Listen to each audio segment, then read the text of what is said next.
Bueno, ahora sí vamos a las preguntas, si les parece.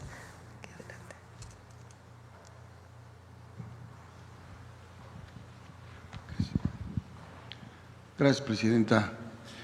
Ya tiene un rato que no tomaba la palabra, gracias.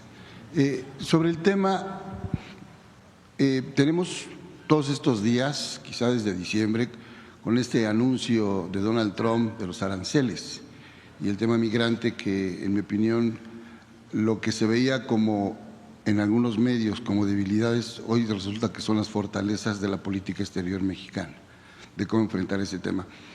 En Voces del Periodista le hemos dado seguimiento al tema desde hace rato con nuestros corresponsales en Argentina, en España y el mismo Rafael Barajas, que ha estado como invitado y colaborador del programa.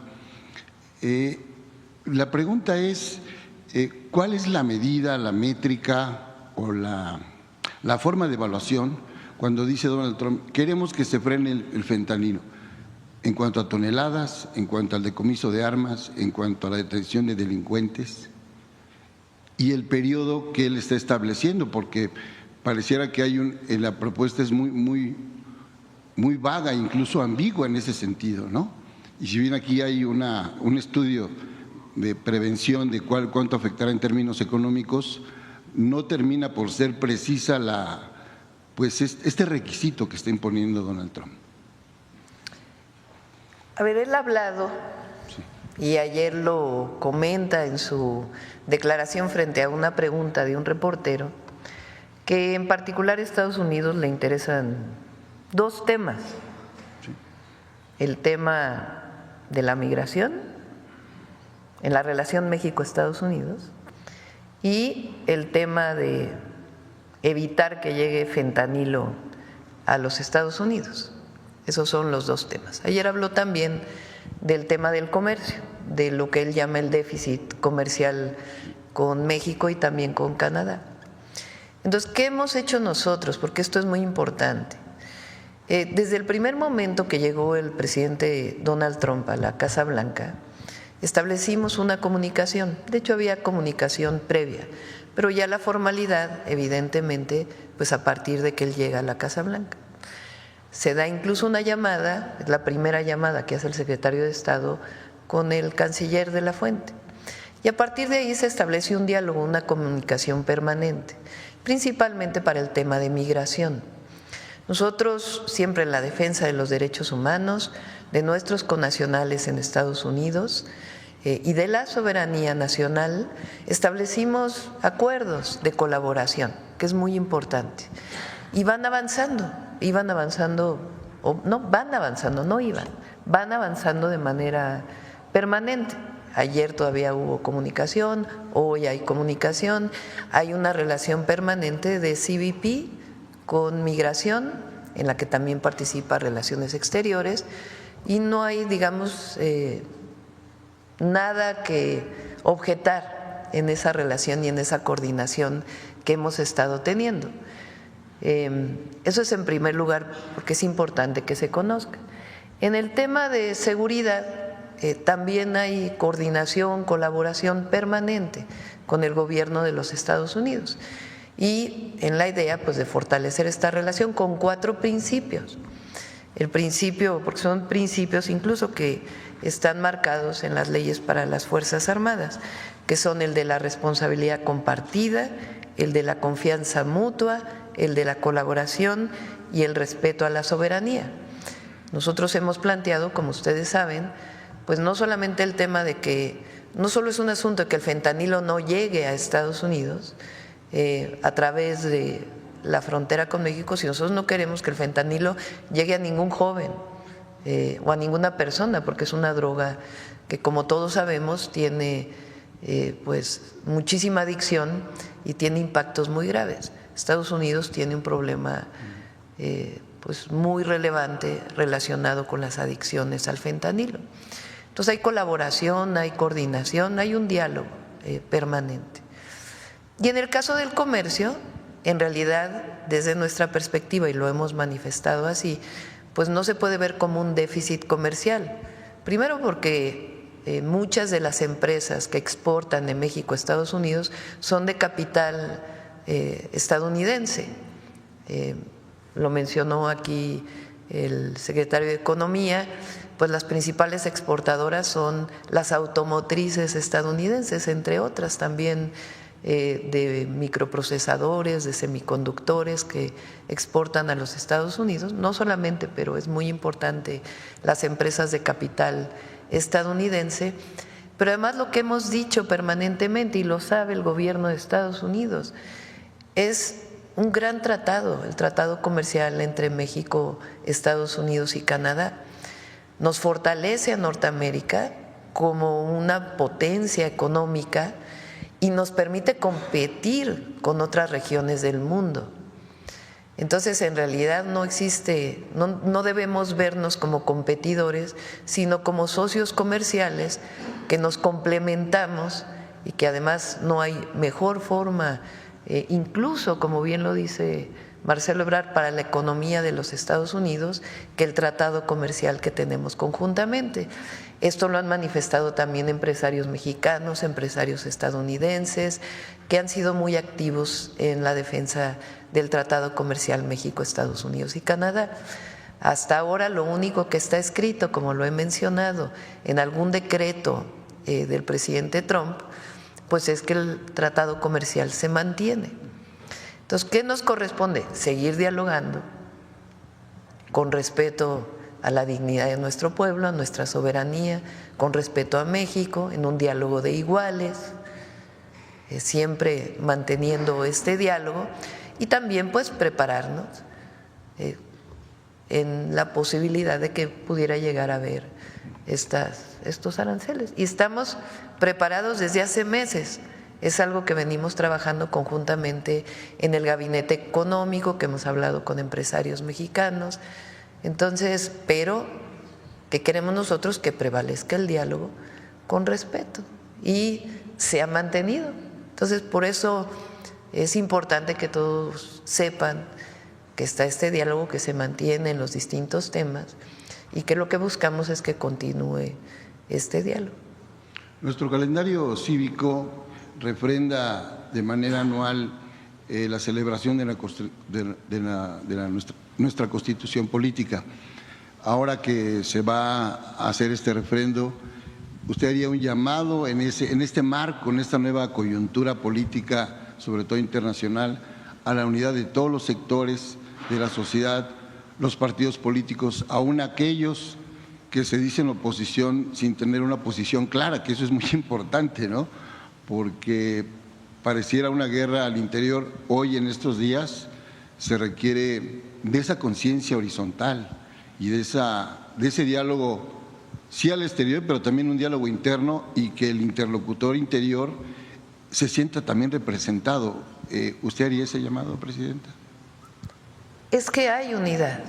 Habrá algunos que no quieran ser parte de ese proceso, los respetamos, pero hay una unidad muy importante, primero del pueblo de México. El pueblo de México está unido y nosotros representamos a nuestro pueblo y su dignidad en todos lados del mundo, en particular en México, y también a las y los mexicanos que se encuentran en Estados Unidos. Pero hay una gran comunicación con el sector empresarial, que la mantiene permanentemente el secretario de Economía. Tenemos un consejo para el desarrollo de México, tenemos un plan, recuerden, porque el Plan México tiene que ver con esto, y hay una gran comunicación, y de parte del sector empresarial, y además se agradece, ha habido una gran colaboración en estos momentos. Por ejemplo, el programa que hicimos, México te abraza, para recibir a nuestros connacionales en México, pues el sector empresarial ofreció 50,000 empleos y de inmediato la coordinación. Esto se había visto muy pocas veces.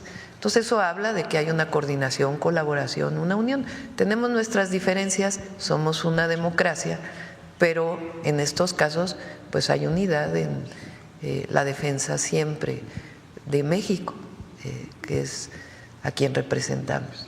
Y el Día de la Constitución, pues también hoy tenemos una nueva Constitución en muchos temas, pero en efecto yo pienso que estamos en muy buena condición, hay un gobierno cercano al pueblo, pero también con mucha comunicación con todos los sectores de la sociedad.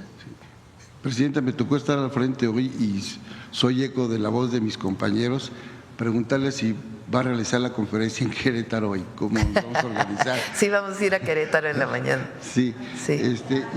Y en la mañanera va a ser en Querétaro. Ya están enterados. Bueno, todos. Presidenta, yo tenía un pendiente con usted que le lo traigo ahora. Traigo dos faros de luz culturales. Uno es recordar a doña Luz Jiménez, esta gran lingüista y sobre todo es la mujer que más fue dibujada por los grandes muralistas, incluso está aquí en Palacio Nacional, la retrató también Orozco, por ejemplo, con Cortés y la Malinche aquí en San Ildefonso, Diego Rivera, aquí mismo está en Palacio Nacional, Jean Charlot también, otro gran muralista, fotógrafos, ¿no?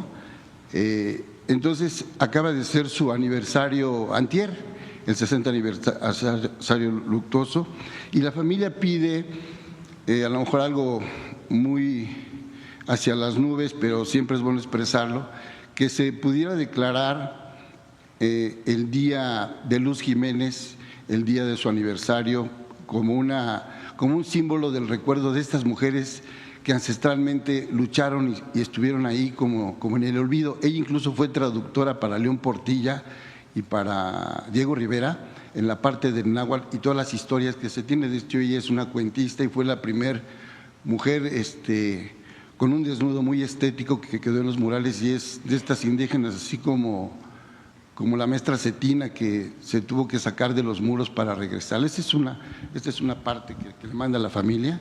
Y el otro es el libro de Nelly Campobello, Obra Reunida. La familia me hizo el favor de que yo escribiera el prólogo en el 2003, y a ver si por ahí el maestro Paco Ignacio Taibo pudiera hacer la reedición que no se ha hecho, es del 2003. Y aquí hay una fotografía que yo le quiero regalar, que es de los hermanos Mayo, de Nelly Campobello. A ver, para que la conozcan acá nuestros colegas. ¿Sí? Entonces, la fotografía me habló y me dijo que quería estar en su archivo, Presidenta. Sí, si te parece, le voy a encargar a José Alfonso la tarea, que nos ayuda mucho en… Claro que sí. La recuperación de la memoria histórica. Aquí les entrego los Él libros. está participando también en este salón especial que les platiqué de Mujeres en la Historia, que estamos haciendo aquí en Palacio Nacional. Entonces, si nos ayudas, José Alfonso. ¿Vale? Sí, por favor. Gracias. Gracias. Alma. Presidenta, ustedes cuentan con un fondo preventivo ante la posibilidad de aranceles y sobre todo ante el amago que hizo ayer Trump por lo del petróleo. Tenemos un plan que va más allá de un fondo y un análisis muy exhaustivo de las implicaciones que pudieran tener los aranceles. Entonces, sí hay plan, por eso digo, estamos preparados para cualquier escenario. Evidentemente estamos haciendo todo lo que está en nuestras manos para evitar que se llegue a un escenario de este tipo, y siempre se mantendrá el diálogo.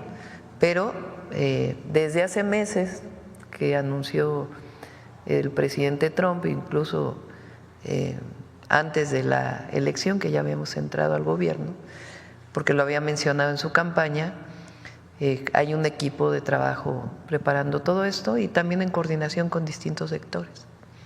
Estaba viendo que planteaba Hacienda que tenían una especie de fondo o bolsa de contingencia ante la posibilidad de estos aranceles. ¿Eso entraría de inmediato? Son no sé cuántos millones. Todo eso siempre es una posibilidad, pero hasta ahora pues lo que hay es un plan y también una coordinación permanente, ¿no? Entonces, que sepa el pueblo de México que frente a una circunstancia que se pudiera dar, estamos preparados, tenemos un planteamiento y siempre la búsqueda del diálogo con el gobierno de Estados Unidos, porque como bien se menciona, la posibilidad de un arancel pues afecta también mucho la economía de los Estados Unidos y a los estadounidenses. Entonces, por eso estamos preparados, tenemos el plan, pero siempre buscando el diálogo para evitar que pueda haber algo de este tipo. Y si es una decisión que llega a tomar el gobierno de los Estados Unidos, estamos preparados y manteniendo siempre el diálogo. Por otro lado, también en cuanto al presidente Trump, pues anunció que iba a enviar migrantes a Guantánamo. ¿Cuál es su postura ante esta? Pues obviamente no estamos de acuerdo con el trato a personas migrantes como criminales. Y nosotros siempre vamos a buscar que prevalezca el derecho internacional y la protección a los derechos humanos. ¿En esa mesa de diálogo se ha hablado sobre este tema en particular? No ha sido necesario, porque como les digo, hay una coordinación en el tema de migración. Que sepan que nosotros lo que ponemos al frente es el respeto de nuestros connacionales y de sus derechos humanos y también la soberanía nacional. Y en ese marco colaboramos, cooperamos, nos relacionamos, estamos en diálogo permanente y hay una muy buena coordinación. Por otro tema, nosotros hemos estado manejando una serie de reportajes sobre violencia vicaria. Quisiera preguntarle sobre este tema, ¿cuál es su opinión? Hay denuncias inclusive de apoyos de algunos fiscales para quienes han cometido este tipo de ilícitos. Y también lo ligaría con el caso de Ernestina Asensio, a raíz de la resolución ahora en la Comisión Interamericana de Derechos Humanos y que el Estado mexicano se allanará solo parcialmente la resolución sobre esta gran violación cometida. Si gustan, sobre este caso le pido a Arturo Medina que pueda explicar exactamente cuál fue la posición, siempre solidarios con la víctima, siempre.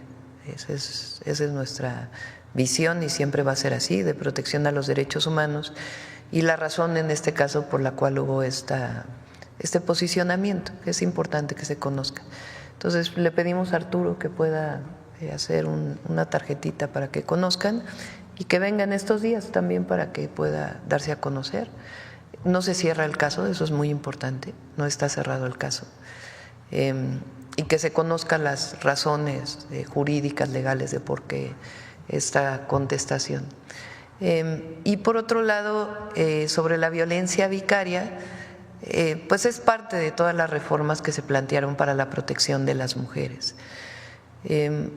Hay muchas formas de violencia, desde la violencia física, la violencia psicológica y este tipo de violencia que tiene que ver con la utilización de los hijos por parte de la pareja para evitar que puedan estar cerca de la madre. Y ahí el Estado mexicano debe proteger siempre el derecho de la niñez por encima de todo y por supuesto de las mujeres. Entonces hay una serie de acciones que tiene la Secretaría de las Mujeres y jurídicas legales de protección siempre a las mujeres y a las niñas y a los niños. ¿Va a investigar a funcionarios que hayan defendido a víctimas, a quienes cometieron este tipo de ilícitos? Pues si hay una denuncia, ahí está la Secretaría Anticorrupción y de Buen Gobierno, o en su caso si hay una denuncia penal, porque está tipificado ese delito. Por ejemplo, en la Ciudad de México está tipificado el delito en el Código Penal, el apoyo siempre a las mujeres. Y nada más por último, Presidenta, hoy se vence el plazo para conocer quienes pasan a la siguiente etapa de evaluación y ustedes tienen que dar también, el comité tiene que dar a conocer hoy cómo lo hará y pues qué opina del proceso de insaculación que ayer hubo en el Senado.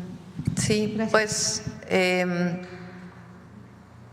se va a dar a conocer más tarde por parte del comité. He preferido mantener una independencia y que la decisión sea del comité, que además pues quienes han trabajado más, hay que decirlo, son las 3 mujeres, no por otra cosa sino por razones de salud de los 2 miembros varones del comité. Pero han estado trabajando, ayer pregunté y ya tienen lista, ahora sí que tienen lista la lista de personas que van a participar en la elección. Bueno, pues el Senado hace su proceso, tanto el que le corresponde como el que fue orientado por el Tribunal Electoral, derivado de el cierre de la participación de la Comisión de la Corte. Acá.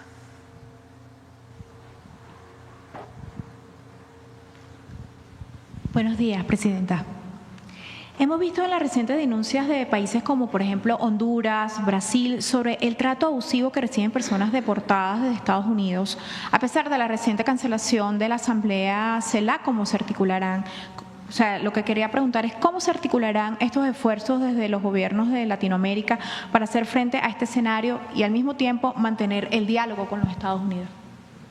Pues es que se mantiene en diálogo con todos los países. Nosotros tenemos una responsabilidad, y todos los países, pero particularmente nosotros, por ser vecinos y por los millones de mexicanos que viven en Estados Unidos y por ser socios comerciales, una responsabilidad muy importante en la relación con Estados Unidos. Pero también mantenemos esa relación con los países de América Latina, incluso con la afinidad de los gobiernos progresistas de América Latina, y esa comunicación y relación es permanente. La CELAC, como ustedes saben, tiene decisiones por consenso. Cualquier comunicado tiene que ser un acuerdo de todos los países que conformamos la CELAC. Se valoró por parte de quienes la convocaron, particularmente la presidenta Xiomara, de no realizarla esta semana, pero se mantiene una comunicación permanente y siempre nuestro vínculo con América Latina. Otra pregunta es con respecto a si el tema arancelario también generará impacto en el TEMEC. Pues el TEMEC tiene que ver con el libre comercio y que no haya aranceles. ¿Y de qué Entonces, si llegara a ocurrir este escenario, pues evidentemente pone de lado el tratado comercial, que es parte pues de los escenarios que hemos estado viendo. Entonces, repito, el diálogo, priorizando el diálogo, siempre tomando las comunicaciones formales del gobierno de Estados Unidos y al mismo tiempo el diálogo permanente. Muchas gracias, Presidenta. Gracias. Natalia Matamoros del IMER. Gracias. Adelante. Buenos días, Presidenta. Vianney Fernández, de Once Digital. Primero, el tema económico es uno de los que más ha causado interés desde el cambio de gobierno en Estados Unidos. El día de ayer el subsecretario de Hacienda, Edgar Amador, señalaba ciertos datos, la recaudación histórica, el 14.6% del Producto Interno Bruto, también el mismo dato que usted daba, el de desempleo a la baja, ¿no? La tasa histórica que se registró, la inversión extranjera directa también en niveles históricos, y a partir de estos datos decía, bueno, no hay riesgo de recesión. Su mensaje, Presidenta, sobre este tema, sobre todo ante la narrativa de quienes cuestionan estos indicadores económicos. A ver, otra vez, porque no…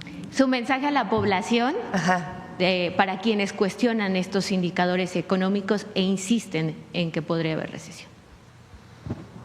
Pues la economía mexicana es muy fuerte. Lo vemos en los distintos indicadores. Los indicadores, muchos son del Banco de México y muchos son del INEGI, es decir, organismos autónomos, no son datos del propio gobierno. Como el dato que dimos ayer de desempleo, que México es el país que menos desempleo tiene, incluso por encima de Japón, de acuerdo con los datos internacionales y con la publicación del INEGI. Las reservas del Banco de México son históricas, el dato de empleo formal es muy bueno, también el dato de empleo no formal en términos de la tendencia también es bueno, y el trabajo que se está haciendo permanente. No sé si quieras platicarle, Marcelo, de todos los diálogos que se han tenido, el portafolio de inversiones que hay para nuestro país. Gracias, con su permiso. Sí, en efecto hemos venido trabajando desde hace ya varios meses para tener un instrumento, una herramienta que nos ha permitido organizar el respaldo y digamos, el aceleramiento de inversiones y por lo tanto el empleo. Entonces a esta fecha tenemos ya casi 2,000 proyectos. La suma que tenemos aproximada son 217,000 millones de dólares. Esto se ha venido formando con empresa por empresa. Es un poquito laborioso. Y incluso hay empresas que a veces te dicen, ay, no te voy a dar todo porque todavía no lo anuncio, etcétera. Pero al final del día ya andamos en 217,000 millones de dólares. Esto te permite ubicar dónde está el proyecto, qué necesita para salir adelante y qué impacto va a tener desde el punto de vista social. Requerimientos de vivienda, capacitación o entrenamiento especializado en cada una de las regiones del país, en cada uno de los corredores que fijó la presidenta desde un inicio, desde campaña, que organizan toda la labor. Pero en resumen, el fondo del asunto es, estamos trabajando empresa por empresa. A eso hay que agregar que ya cada empresa te está diciendo qué va a sustituir de lo que hoy importa, porque a la presidenta le preocupa mucho eso, que se aumente el contenido nacional. Es decir, que no importemos tantas cosas de fuera si lo podemos hacer aquí.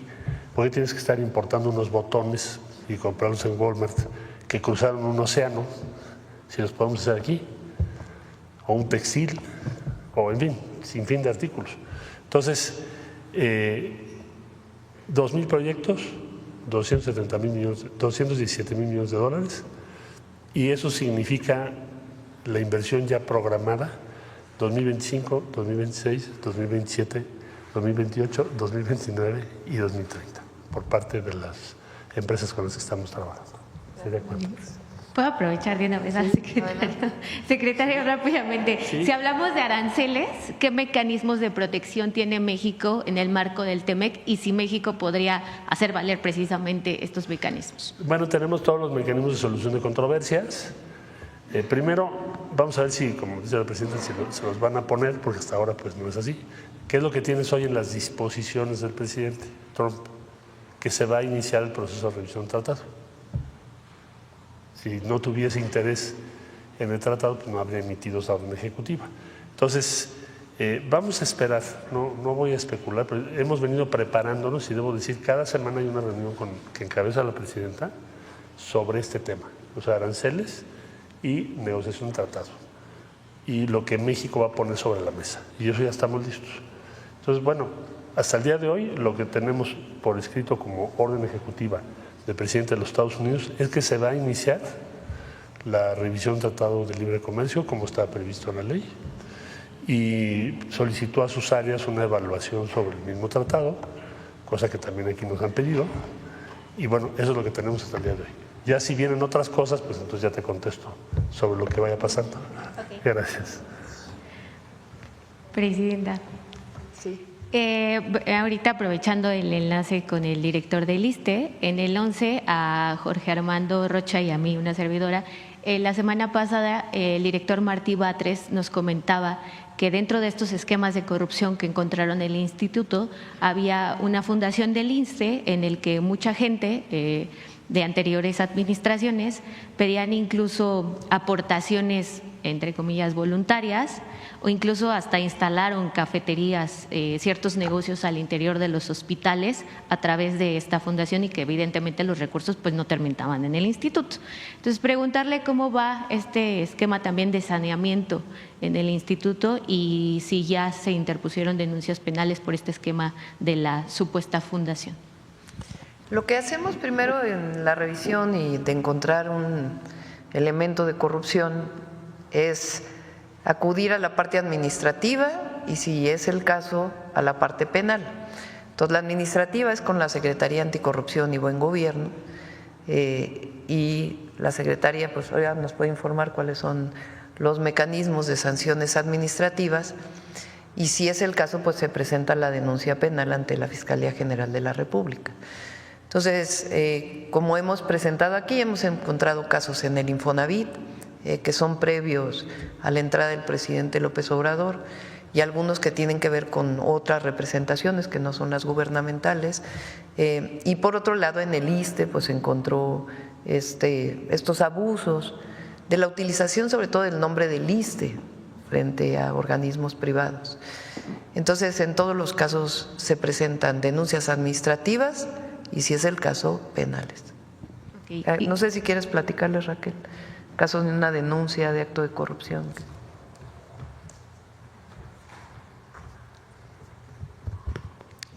En el caso de las denuncias y, por ejemplo, en este caso de la Fundación, lo primero que tenemos que identificar es si hay servidores públicos involucrados o no. Cuando hay servidores públicos involucrados, seguimos la Ley General de Responsabilidades Administrativas. En todos los casos, lo que procede es, se mete la denuncia, nosotros tenemos un sistema digital donde entran las denuncias y automáticamente se genera un folio. De ahí se ve si tiene indicios, digamos, se procede a un área de investigación. El área de investigación valora la denuncia. Cuando involucra a servidores públicos, se hace apoyo de los órganos internos de control para brevar información y de otras áreas de gobierno que nos proponen información para armar la denuncia, para tipificar el delito. Una vez tipificado el delito, se procede a lo que siga. Puede ser desde seguir con el trámite administrativo de responsabilidades y, en su caso, si hay alguna implicación de daño al erario o responsabilidad de recursos públicos, se procede por el camino de ir al Tribunal de Justicia Administrativo y en adelante. Y si hubiese una tipificación de delito penal, se procede también al área penal y se entra a la Fiscalía General de la República. En ambos casos, en el caso penal, ya sea tanto de servidores públicos o como sector privado, en ambos casos se procede a denunciar.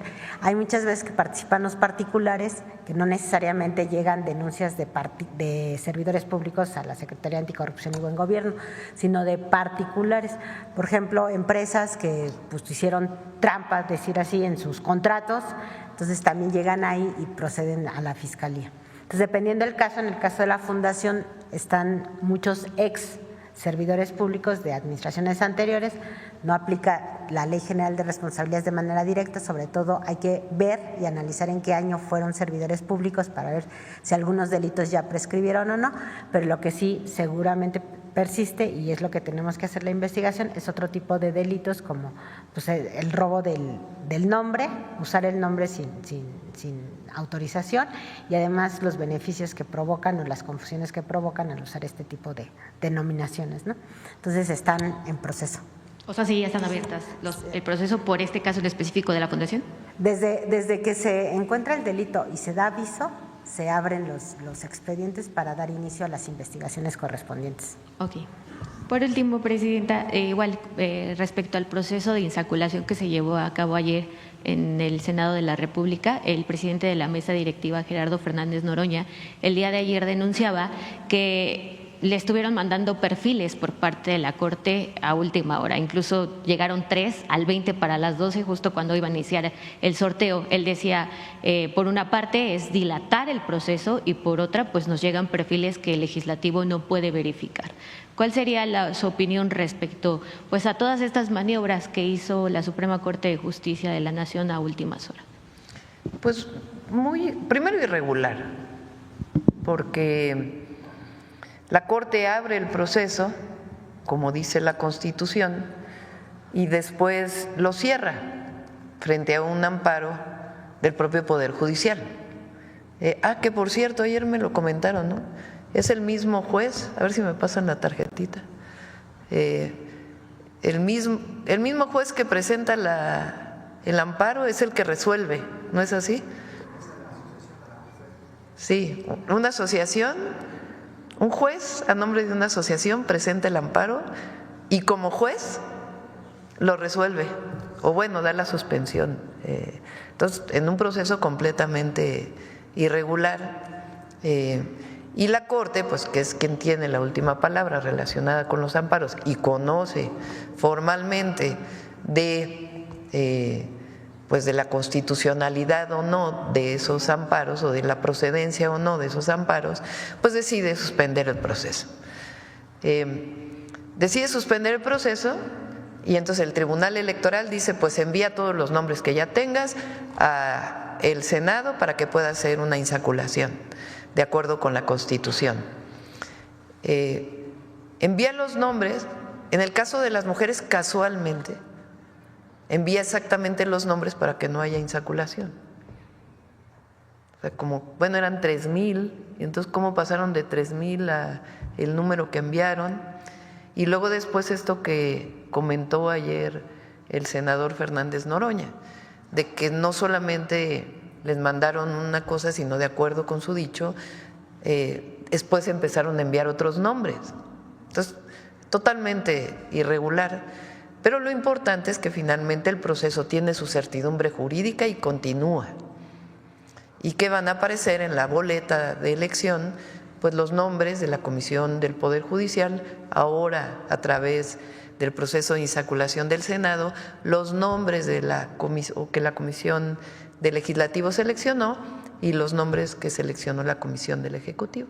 Entonces, el proceso sigue y el INE pues ya tendrá que seguir informando a partir de la publicación de estos nombres o de la entrega de estos nombres al INE, cómo continúa todo este proceso y también los lineamientos para ver, por ejemplo, quién puede convocar al voto, cuáles son los mecanismos de difusión de los candidatos y candidatas a los distintos puestos de elección. Todos esos mecanismos, pues ya ahora a partir de febrero le corresponden al Instituto Nacional Electoral.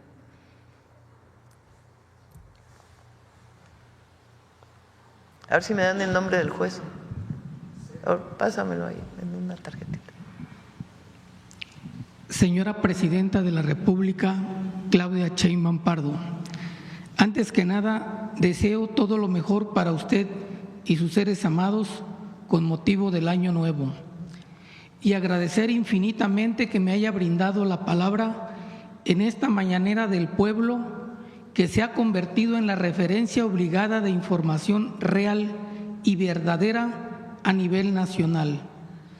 Me presento ante usted, Ricardo Ramírez Juárez, director general del periódico digital en privado veracruz.com.mx, el periódico del pueblo de Jalapa, Veracruz. En nuestro gran estado de Veracruz, hoy gobernado por una gran y excepcional mujer, Rocío Nale García, quien se logró imponer en las urnas ante sus adversarios políticos, pese a la brutal guerra sucia que le dejaron caer sobre su persona y que extendieron también contra su esposo, el ingeniero don José Luis Peña Peña, y sus dos hijas, Tania y Rocío. Ganó su honroso cargo con 2.124.130 votos, mientras que el candidato opositor del PRI, del PAN y del PRD, con mentiras y con su guerra sucia, solo logró obtener 1.145.821 votos. Y solo por escasos 21.691 votos no se alcanzó el 1.000.000 de votos de diferencia. La intensidad de la guerra sucia contra la candidata gobernadora de la coalición Morena PT Partido Verde, Rocío Nale García, solo se comparó a la guerra sucia que a nivel nacional dedicaron al presidente Andrés Manuel López Obrador y a usted misma como candidata presidencial a través del mensaje que hicieron viral AMLO narcopresidente y que posteriormente la candidata presidencial del PRIAN, que no vale la pena invocar su nombre, en el segundo debate presidencial acusó que usted era candidata de un narcopartido, como calificó a Morena, comprometiéndose a castigar a los delincuentes y a terminar con la extorsión, sin tomar en cuenta que su hermana, Jacqueline Maldinali Gálvez Ruiz, por esa fecha llevaba casi 12 años de encarcelamiento en el penal de Santa Marta por el delito de secuestro, aunque finalmente el 29 de octubre del 2024 la Sala Especializada del Tribunal Electoral del Poder Judicial de la Federación confirmó que la candidata presidencial del PRIAN incurrió en calumnia al referirse a Morena como narcopartido en el segundo debate presidencial, por lo que ordenaron imponer las sanciones correspondientes sin que se diera detalles de la misma hasta la fecha. En Veracruz, la radio, la televisión, la prensa escrita y digital, en su mayoría, se pusieron al servicio del candidato a gobernador del PRIAN, que trató de ganar votos con su eslogan del veracruzano de verdad, prometiendo a reconocidos columnistas y dueños de esos medios de comunicación millonarios convenios de publicidad, contratos de obra pública, cargos en el gabinete para sus hijos y esposas, regalos de camionetas de lujo con choferes y guardias de seguridad, así como viajes al extranjero a cambio de que escribieran todas las mentiras y difamaciones contra Rocío Nale y su familia, que mandó a difundir a través de un testaferro de nombre Arturo Castañeca Octurier, quien ha sido denunciado por la gobernadora de Veracruz, Rocío Nale, por diversos delitos, denuncia que hasta la fecha se mantiene vigente.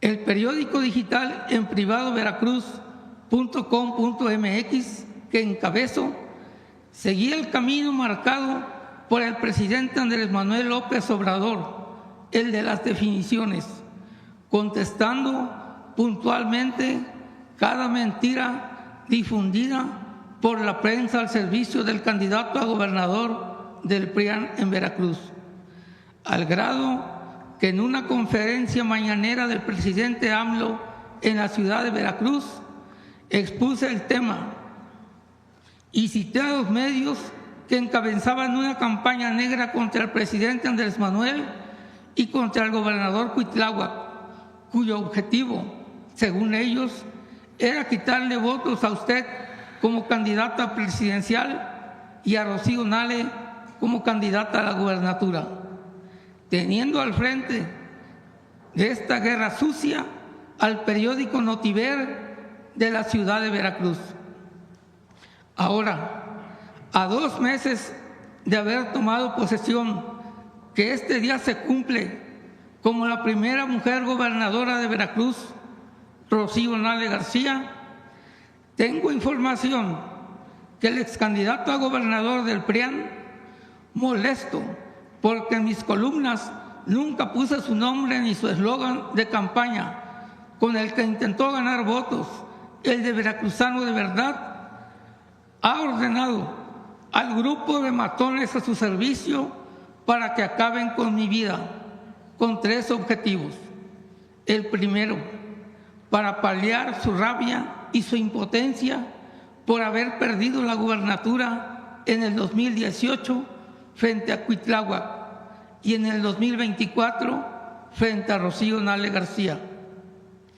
El segundo, para castigar al de La Voz por haberme atrevido a publicar su apodo, que en esta tribuna me voy a permitir no mencionar por respeto a su investidura presidencial en plena campaña electoral, y la lista de millonarias propiedades que adquirió en su tiempo de senador de la República del PRI, en el que ostentó el cargo de presidente de la Comisión de Presupuesto, inmuebles que inscribió en el registro público de la propiedad a nombre de su pareja sentimental Brenda Ibarra, como 30 residencias suntuosas en Jalapa, Coatepec, Perote y Ciudad de México, destacando la millonaria mansión de Punta Tiburón del municipio de Alvarado, donde tiene su residencia marital, siendo el tercer objetivo de su siniestro plan criminal acusar con su grupo de columnistas y periodistas que tiene bajo su patrocinio hasta la fecha de ingobernabilidad y de imparable violencia contra los periodistas en Veracruz y en México, ocultando en todo momento que la orden de asesinar al de la Voz salió del mismo José Francisco Yunes Zorrilla. Porque como buen conservador, tal como los calificó el presidente Andrés Manuel López Obrador, aparte de hipócritas, corruptos y rateros, yo agregaría asesinos y represores, virtudes siniestras con las que lograron mantener los más de 39 años de gobiernos neoliberales en el país, con brutales asesinatos como el del ex candidato presidencial del PRI, Luis Donaldo Colosio Murrieta y Carlos Alberto Madrazo, y sonados encarcelamientos como el de Joaquín Hernández Galicia, entre otros, culpando de este crimen, en caso de materializarse, a la falta de capacidad y de gobernabilidad de nuestra mandataria estatal, Rocío Nale García, y a usted misma como presidenta de la República. Ante esta amenaza real que pesa sobre mi persona, lo único que pido de manera respetuosa a usted es que se investigue y se responsabilice de este hecho en caso de ocurrir este crimen al señor José Francisco Yunes Zorrilla, ex candidato a gobernador del PRI, del PAN y del PRD. Aclarando, mi señora presidenta, que no vengo a solicitar protección policíaca personal porque creo con firmeza que la seguridad ciudadana que brinda el Estado mexicano es y debe ser igual para todos en general, y que la muerte es parte de la vida misma, venga de donde venga y ocurra cuando tenga que ocurrir.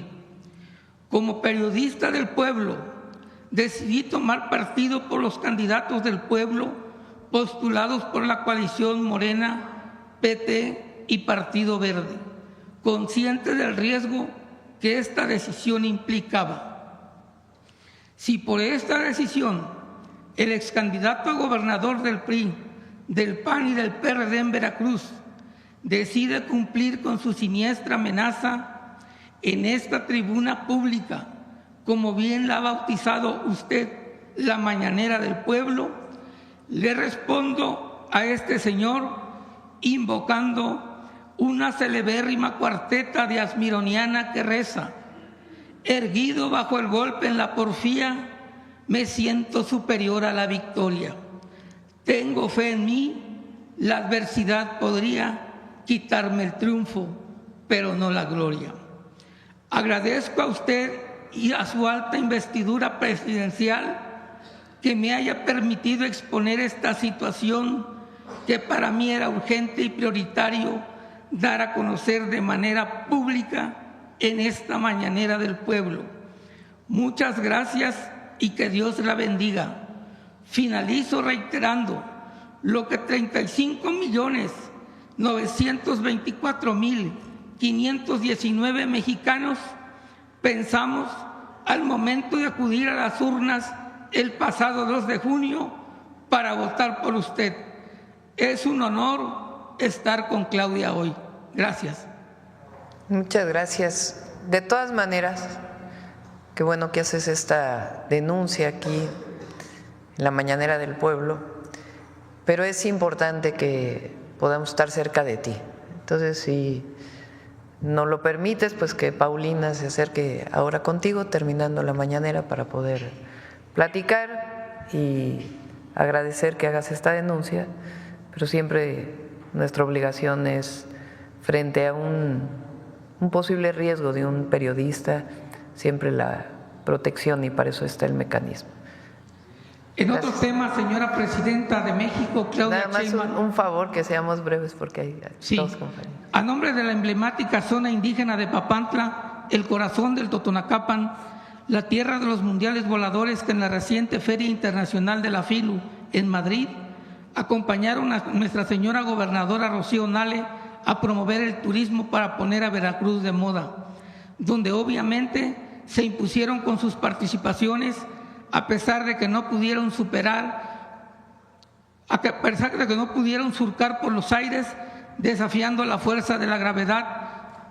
La tierra de la aromática vainilla, que no solo perfuma a Papantla, sino al mundo entero. La tierra de la joven indígena Ángela Olazarán Laureano, ganadora del premio de la mejor estudiante del mundo, reconocimiento ganado apenas el año pasado, cuando cursaba el tercer año de preparatoria del CONALEP de Papantla, y quien apenas este jueves 30 de enero se confirmó la aprobación de nuestros diputados locales de Veracruz para entregarle el Premio Estatal de la Mujer 2025. Me permito hacer a usted, en este año dedicado a las mujeres indígenas del país, la petición respetuosa para que usted, como una mujer científica y como nuestra presidenta de México, autorice la creación del Instituto Politécnico Nacional Campus Papantla con todas las carreras universitarias presenciales. El ambicionado proyecto universitario tiene toda la viabilidad del mundo. El gobierno municipal de Papantla adquirió para esta universidad un terreno de 25 hectáreas, construyó una moderna carretera y un puente para acceder al predio. El Instituto Politécnico Nacional construyó 4 o 5 edificios.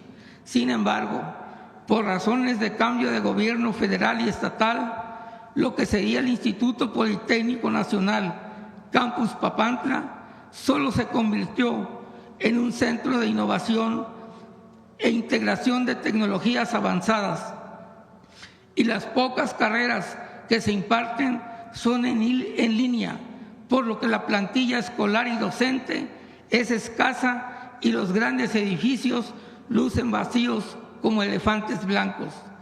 A nombre de miles de mujeres indígenas de Alto Tonacapan, de la Sierra, del Llano y de la costa de Papantla, solicito a usted de la manera más respetuosa para que nos ayude a que se autorice el Instituto Politécnico Nacional Campus Papantla, que tiene listas 25 hectáreas y gigantescos edificios para convertirse en la universidad más importante del norte e inclusive de todo el estado de Veracruz. Los astros se alinean para que esta justa petición de nuestras niñas y jóvenes indígenas se haga realidad, pues hoy no solo tenemos a una científica como nuestra presidenta de México, Claudia Sheinbaum Pardo, quien en solo 4 meses ha logrado imponer su nuevo estilo de gobierno, cercano al pueblo y pendiente de sus necesidades, tal como se comprometió en campaña para consolidar el segundo piso de la Cuarta Transformación que inició nuestro querido presidente Andrés Manuel López Obrador.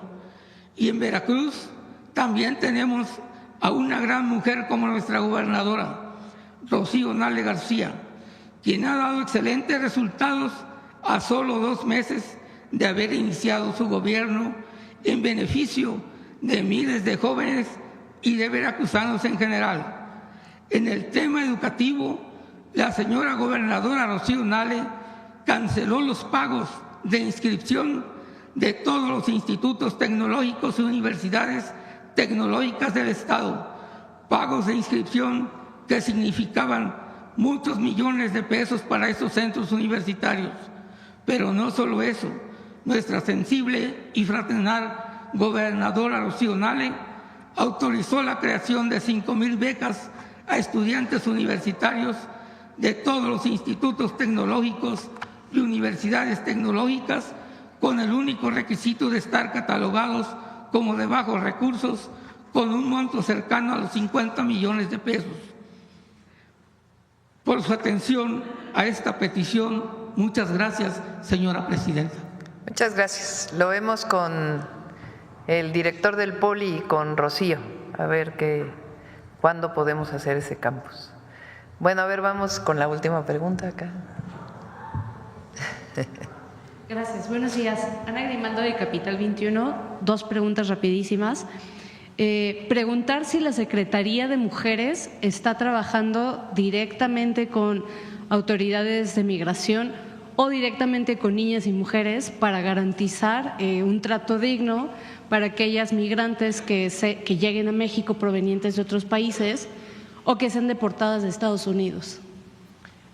Migración tiene no solamente la relación con todas las secretarías del Gobierno de México, sino que en los centros de atención, en los 10 centros de atención, hay una representación de la Secretaría de las Mujeres, igual de Secretaría del Trabajo, es decir, hay representaciones diversas, además de la responsabilidad de mantener el centro de atención del Gobierno. Gracias. Y por último, ayer iniciaron las mesas interinstitucionales de cuidados en la Secretaría de Mujeres.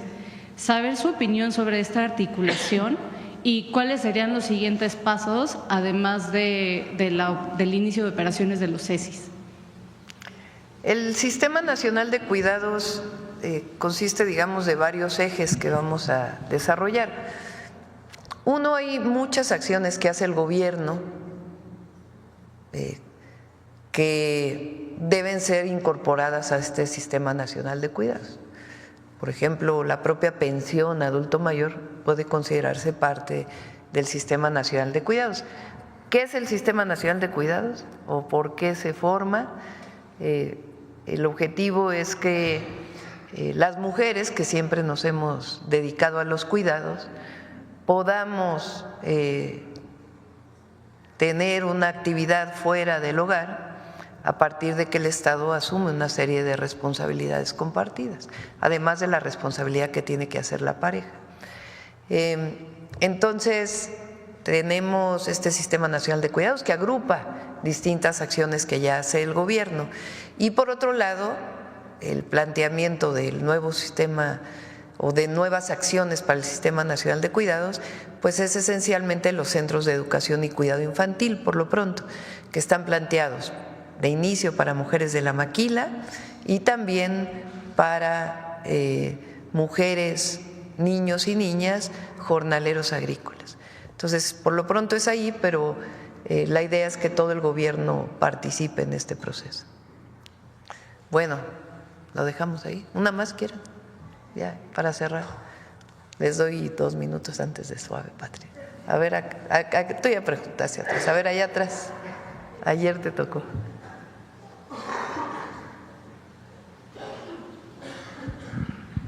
Gracias, presidente. Buenos días. Judith Sánchez Reyes, de Perspectivas MX. Preguntarle sobre esta situación que está sucediendo en algunos institutos nacionales de salud. Algunos han manifestado su preocupación por la reducción en el presupuesto para este año. Un ejemplo de ello, el de cardiología, que tendrá 245.4 millones de pesos menos, es decir, el 11.9%, por lo que su director general emitió una carta hace unos meses informando de que estaba viviendo una situación crítica este Instituto Nacional y que, bueno, pues eso iba a repercutir de alguna forma en tener los insumos para darle atención a los pacientes y desarrollar el propio trabajo de quienes laboran en él. Pero incluso esta misma situación se ha estado dando o se ha estado denunciando en algunos otros hospitales, como el Hospital Civil de Oaxaca. No sé si ahora en su gira de trabajo le comentaron algo al respecto, en donde incluso se ha dicho que por falta de presupuesto se han tenido que suspender cirugías. Como gobierno, preguntarle en ese sentido si se está dimensionando las consecuencias que conllevará este recorte presupuestal en el rubro de salud, para poder, pues obviamente, llevar a cabo la atención a los pacientes, la enseñanza e investigación médica en el país. No hay recorte en salud, de hecho tiene más presupuesto. Lo que pasa es que vienen distintas partidas, porque ahora ya se concentra todo en IMSS Bienestar, en aquellos estados e instituciones que están incorporados al IMSS Bienestar. Y además, el Birmex junto con Secretaría de Salud tienen la concentración de hacer las compras de medicamentos e insumos médicos. Entonces, para el director de cardiología y los institutos nacionales de salud, que son pues de lo mejor que hay en nuestro país. Le pediré al secretario de Salud, a David Kersenovich, que viene de los Institutos Nacionales de Salud, particularmente el Instituto Nacional de Nutrición, que pueda platicar con la coordinadora y los directores para que conozcan cómo está distribuido su presupuesto, porque no hay recorte. El caso del Hospital Civil de Oaxaca es un caso especial, por un tema ahí, pues que tiene también que ver con los trabajadores, que no quisiera explicar mucho más, que en todo caso el propio IMSS Bienestar lo podrá explicar. Tiene sus propias particularidades y se está atendiendo. Y como lo mencionamos, la compra de medicamentos, insumos médicos ya cerró, ya se asignaron los contratos y a partir del mes de este mes y el mes de marzo llegan todos los medicamentos e insumos médicos, y para este periodo se hizo una compra complementaria para que pueda llegar todos los medicamentos e insumos, además de la coordinación que tenemos con las 23 entidades que están en IMSS Bienestar y las distintas instituciones, y pues el apoyo que se le da a los demás estados de la República. Presidente, ha habido diversas manifestaciones de personal de salud, enfermeros, doctores, que han denunciado justamente en algunos casos la suspensión de sus sueldos, en otros casos que no se cumplió esta promesa de contratarlos de manera formal, sobre todo después de haber participado en la pandemia, y una serie de situaciones, justamente la falta de insumos, incluso en algunos hospitales aquí en la Ciudad de México. En ese sentido, ¿qué información tiene usted? Ayer lo mencioné, ayer estuve hablando de este tema. El IMSS Bienestar se conforma de la federalización de los servicios de salud de 23 entidades de la República. ¿Cómo se hizo esta federalización? A partir de una serie de convenios en donde se establece qué médicos o qué personal de salud pasa al IMSS Bienestar. En esa primera etapa, todos estos médicos o personal de salud obtuvieron su base e incluso un incremento salarial. Ahora viene un segundo proceso de revisión de cuántos de los médicos o personal de salud que pertenecen a los estados, porque en los estados se quedan servicios de salud, pueden ser incorporados al IMSS Bienestar. Y se está en ese proceso y trabajando con todos los gobernadores para que haya recursos suficientes para poder pagar en tiempo y forma a todo el personal. Entonces, no hay ni recorte de presupuesto, ni abandono al personal de salud, sino sencillamente el fortalecimiento del IMSS Bienestar en este proceso continuo de su mejora. Y, presidente, nada más para terminar con este tema, ¿se va a seguir contratando a médicos cubanos y de otras nacionalidades? Sí, ahí donde hacen falta médicos especialistas en nuestro país y haya la solidaridad de otros países para poder venir a apoyar los servicios de salud, se sigue con la contratación, porque lo que prevalece es la atención a la salud de la población. Bien, presidenta. Y hay que recordar por qué. Porque se ha planteado por parte pues, de adversarios de la oposición que se privilegia la contratación de un personal de salud cubano de otro país frente al personal de salud de México. Eso es falso. Es para aquellos lugares en donde no hay médicos especialistas o médicos familiares que quieran cubrir esa plaza por parte de personal de salud mexicano, o porque durante todo el periodo neoliberal dejaron de formarse médicos especialistas, en esta idea de que restringiendo el ingreso iba a haber mayor excelencia en la formación, y en realidad lo que hicieron pues fue dejar de formar médicos especialistas. Entonces, por eso es la necesidad de acudir a otras nacionalidades que nos ayudan y nos apoyan a la atención a la población. Me ha tocado en estas giras, desde que entré al gobierno, visitar muchos centros de salud y hospitales y ver a los médicos cubanos trabajar en los lugares más apartados, Mulegé, por ejemplo, con una convicción, un trabajo y una integración con todo el personal de salud muy importante para la población. Bien, presidenta, gracias. En otro tema, hace 2 semanas un juez federal del Altiplano ordenó a la Fiscalía General de la República investigar como terrorismo la masacre de la familia Levarón y Langford, ocurrida en noviembre de 2019, donde fueron acribillados 3 mujeres y 6 niños.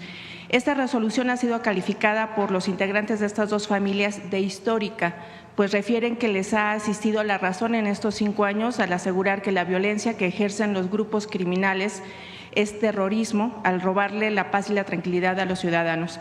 En este sentido, preguntarle cuál es su postura de su gobierno ante esta decisión judicial. Sí, no coincidimos con el juez. Por supuesto que hay que trabajar permanentemente en contra de los grupos criminales, pero como bien lo ha explicado aquí el secretario de Seguridad, de la Defensa, la connotación de terrorismo es distinta. Entonces, si quieren la próxima vez que venga el Gabinete de Seguridad y el propio fiscal que pueda platicar sobre este tema, y son grupos criminales a los que combatimos permanentemente. ¿Usted cree que esa resolución es un acto de justicia para estas familias? Que lo contesten ya en particular por qué las características de esta denominación y las implicaciones que tiene. Pero la justicia a las familias se está haciendo, porque es independiente. Hay muchísimos detenidos respecto a este acto delictivo y la justicia integral a las familias. Y ya nada más finalmente presenta como duda, ¿por qué se decidió que el 2025 fuera el año de la mujer indígena? ¿Cuál, digamos, es la trascendencia en ese sentido? ¿Por qué no? No, la mujer indígena es una reivindicación, claro, del origen de México, y nunca se había reconocido a las mujeres indígenas como las estamos reconociendo ahora. La pregunta es ¿por qué extraña? No, simplemente que haya una si había alguna otra razón de trasfondo. Sí, nada ¿cómo no? Una razón histórica de justicia social, de justicia para las mujeres indígenas, que han sido históricamente las más discriminadas y las menos reconocidas. Y ahora estamos reivindicando a todas las mujeres, y de inicio a quien tenemos que reconocer es a la mujer indígena, que durante años quedó olvidada en nuestra historia. Entonces, esa es la razón.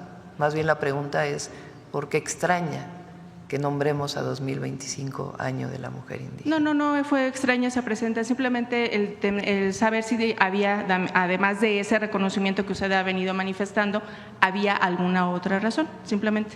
Sí, no es necesaria otra razón. La razón de la reivindicación de las mujeres indígenas es suficiente.